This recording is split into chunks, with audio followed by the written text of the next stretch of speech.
I work in a haunted mansion. Literally. I work as a behavioral health technician at a luxury drug and alcohol rehabilitation facility. When I first got hired last September, I couldn't believe the place was real. The facility is an enormous mansion tucked away from the city. From the outside it looks like a cross between the Banks family mansion from the Fresh Prince of Bel-Air and a miniature White House. The building has 3 floors, 13 private client rooms, and every room has its own bathroom with a jacuzzi tub. There's a gym, 3 living rooms, a massive commercial kitchen, a ballroom that doubles as a yoga studio, a doctor's office, an elevator, and a huge garden that wraps around the property. Honestly, it feels more like a wealthy family's estate than a treatment center. During my first week, 2 different clients casually told me the mansion was haunted. I laughed it off. People in recovery say all kinds of things. At the time, I figured they were either joking or trying to mess with the new employee. Then I started working nights. My shift is from 11 p.m. until 7:30 a.m. most nights. Every client is asleep by midnight. That leaves just me and one nurse alone in this massive house. If you've ever been alone in a very large building at night, you know how different it feels once everyone else is gone. Every creak sounds louder, every hallway feels longer, and every shadow seems to move when you're not looking directly at it. My office is on the 2nd floor. The nurse's station, kitchen, and pantry are on the 1st floor. The pantry stays locked at all times, and only the nurse carries the key. A few weeks ago, something happened that changed the way I looked at this place. Around 3 o'clock in the morning, the nurse on duty suddenly came stomping up the stairs. She looked furious. The moment she saw me, she started yelling, "What is wrong with you?" I just stared at her. "What?" She pointed downstairs. "Why were you hiding in the pantry trying to scare me?" I was completely confused. "I wasn't." "Don't lie," she snapped. "You were standing in the pantry. I heard you say, 'knock knock.'" At that point, I felt a chill run through me, because I hadn't left my office for almost an hour. And more importantly, the pantry was locked. She was the only person who had the key. I told her exactly that. "I've been up here the whole time. How could I be in the pantry when you have the key?" The expression on her face changed instantly. All the color drained from her skin. For a few seconds, she just stood there staring at me. Then she turned around and walked away without saying another word. About 10 minutes later, I went downstairs to check on her. When I reached the nurse's station, I found her kneeling on the floor, praying, quietly, in Punjabi. She wouldn't even look up at me. The rest of the shift was painfully quiet. Neither of us mentioned what had happened. Around 6 a.m., the chef and the handyman arrived for their morning shift. Trying to lighten the mood, I joked about the situation. I said, "Looks like Casper scared Nurse J in the pantry last night." The chef looked at me completely serious. Then he said something that made my stomach drop. "Oh, if it was in the pantry, that was probably K." I laughed nervously. "What do you mean?" The chef told me he'd worked at the property for 15 years. Before it became a rehab facility, it had been a retirement home. Over the years, many residents had passed away there. He began naming former residents one by one. According to him, employees had been reporting sightings for years. A woman seen near the garden. A man spotted riding the elevator alone. Footsteps heard on the 3rd floor when nobody was up there. And apparently, Kay liked the pantry. The strange part was how casually he talked about it, like he was discussing coworkers, not ghosts. He insisted none of them were malicious, just still around. Nurse J submitted her 2-week notice shortly after that incident. She doesn't work here anymore. As for me, I'm still here, and I've definitely noticed things. Sometimes I'll hear footsteps crossing the floor above me when every client is asleep. Lights flicker for no reason. The fireplaces occasionally switch on by themselves. I've even watched doors slowly open when there wasn't any draft. But unlike Nurse J, I've never heard anything speak directly to me. At least not yet. The funny thing is, my supervisor is always complaining that he can't keep the night shift staffed. He says that's why the pay is so much higher than average. Maybe he's right. Or maybe nobody wants to spend 8 hours alone in a mansion full of people who never really left. Either way, the paycheck is good enough that, for now, I'm willing to stay. Even if something is sharing the building with me. And honestly, if I ever hear someone whisper knock knock from inside that locked pantry, that might be the night I finally quit. Help me, I'm lost. This is a true story that happened when I was around 10 or 11 years old. At the time, my mother and I lived alone, in a small lake house in rural Oklahoma. The house sat by itself, surrounded by trees and open land. During the day it was peaceful. At night, it felt completely different, especially when the wind blew across the lake. One night, I woke up suddenly. No loud noise, no bad dream, nothing that should have woken me. 1 second I was asleep. The next, I was staring into the darkness of my room. Immediately, something felt wrong. You know that feeling you get when your brain starts screaming that something isn't right, even though you can't explain why. That's exactly how I felt. The house was silent. The only sound was my mother's snoring from the living room couch in the next room. I rolled over and tried to ignore it. Tried to convince myself I was being ridiculous. But then I realized I had to use the bathroom. And the longer I lay there, the worse it got. Finally, I threw back the covers and got up. The bathroom was on the opposite side of the house. To get there, I had to leave my room, walk through the kitchen, turn a corner, and follow a long hallway all the way to the end. I hated that hallway at night, even before what happened. There was something about it. The way it seemed longer in the dark, the way shadows gathered at the far end, the way it always felt like someone could be standing there watching. Still, I made the trip. I used the bathroom, washed my hands, then flipped off the light and stepped back into the darkness. I had only taken a few steps down the hallway when I heard it. Click. I froze. Behind me, the bathroom light turned back on. For a moment, I just stared.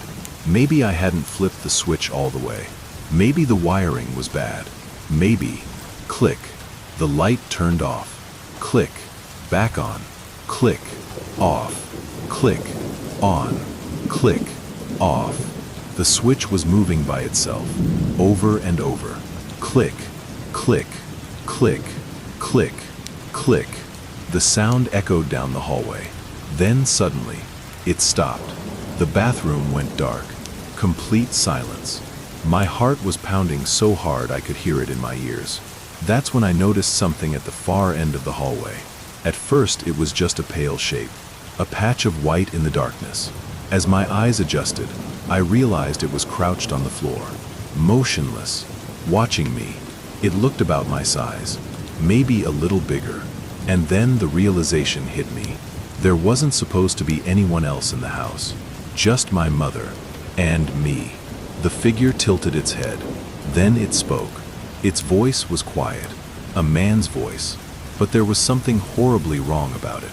It sounded almost human, almost, like someone trying to imitate the way people talk. The voice whispered, "Help me." A pause. Then, "I'm lost." Every muscle in my body locked up. I wanted to scream. I wanted to run.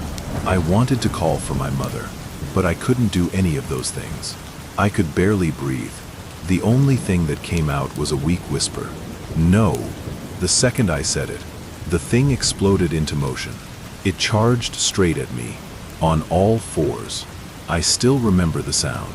Hands and feet slapping against the floor. Fast. Far too fast. I turned and ran. I sprinted through the kitchen, around the corner, and into the living room where my mother was sleeping. I grabbed her shoulders and shook her as hard as I could. "It's coming. It's coming." Her eyes snapped open, confused at first, then alert. I started pointing toward the hallway, trying to explain, trying to tell her what I'd seen. And that's when I noticed her expression change. She wasn't looking at me anymore. She was looking over my shoulder, at something behind me. What happened next is something I'll never forget. My mother screamed. Not the kind of scream people make in movies. Not surprise. Not panic. Pure terror. The kind of scream that comes from seeing something you were never supposed to see. Even now, years later, remembering it still makes my blood run cold. She grabbed me by the arms, dragged me into my bedroom, and slammed the door. Then she sat on the floor with her back pressed against it, holding me tightly. We listened. 4 hours.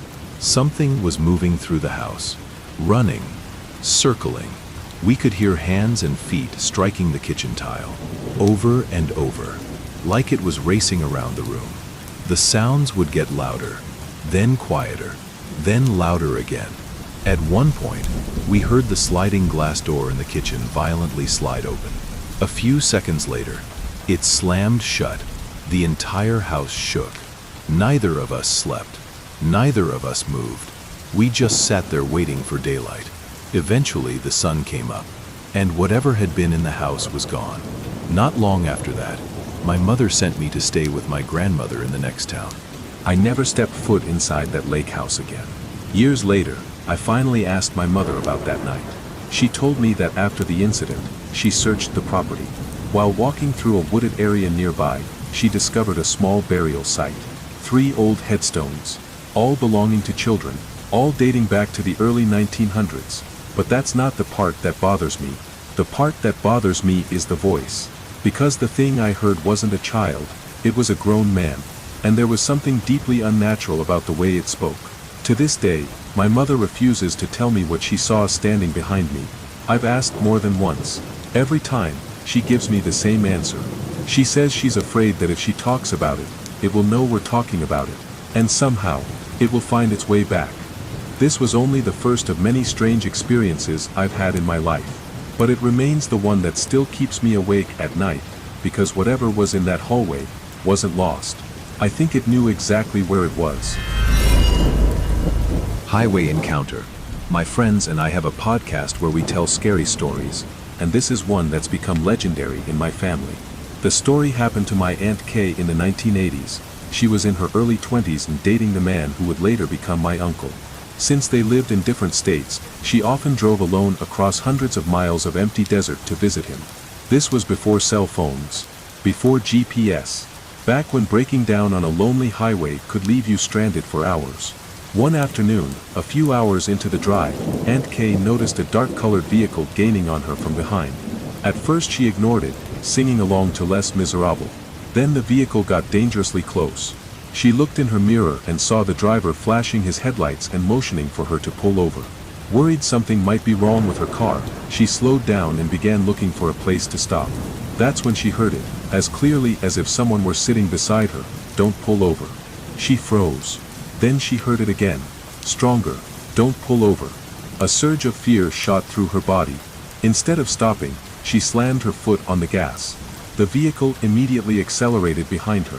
The driver kept flashing his lights and motioning for her to stop. Part of her wondered if she was making a mistake. What if there really was something wrong with her car? But she couldn't shake the warning. Miles later, she started doubting herself. Maybe she'd imagined it. Maybe the driver was genuinely trying to help. As she eased off the accelerator, the vehicle suddenly pulled into the oncoming lane and came alongside her. The driver smiled, pointed toward the shoulder, then mouthed the words, "Pull over." The moment she looked into his eyes, she felt sick. Not nervous, terrified. She later described him as dirty, greasy, and missing several teeth. And despite the desert heat, she felt ice run through her veins. Again she heard the warning, "Don't pull over." That was all she needed. She floored the gas pedal. The man chased her. If she sped up, he sped up. If she slowed down, he slowed down. Then he began drifting toward her lane, trying to force her off the road. Aunt Kay was crying by this point. Alone, hours from help, being terrorized in the middle of nowhere. Then she spotted 2 semi-trucks in the distance. She accelerated toward them. The stranger followed, flashing his lights, honking his horn, and trying to hit her car. But when she finally reached the trucks and maneuvered between them, everything changed. The dark vehicle slowed down, fell back, and eventually disappeared. She stayed near those truckers for hours before finally stopping at a gas station, where she broke down in tears. Years later, Aunt Kay was married with children and had become obsessed with true crime shows. One afternoon, while folding laundry, she overheard an interview playing on television. A man was describing how he found women traveling alone. He said he'd wait along highways, ignore families and male drivers, then follow lone women. He'd flash his brights, honk his horn, and motion for them to pull over. Aunt Kay stopped folding. Slowly, she walked toward the television. The man explained that once a woman stopped, he'd convince her there was something wrong with her vehicle. He'd secretly disable the car, then offer her a ride. A ride they never came back from. The interviewer asked how many people he'd harmed. The man smiled. "They'll never find all of them. I can't even count." Then came the next question. "How many got away?" The man paused. 2 or 3. Aunt Kay stood frozen, staring at the television, at the same hollow eyes, the same greasy face, the same missing teeth, and the same smile she'd seen on that desert highway years before. The interviewer was speaking to one of the most notorious serial predators in American history. And in that moment, my aunt realized something that made her blood run cold. She had been one of the ones who got away. The man on the screen was Henry Lee Lucas.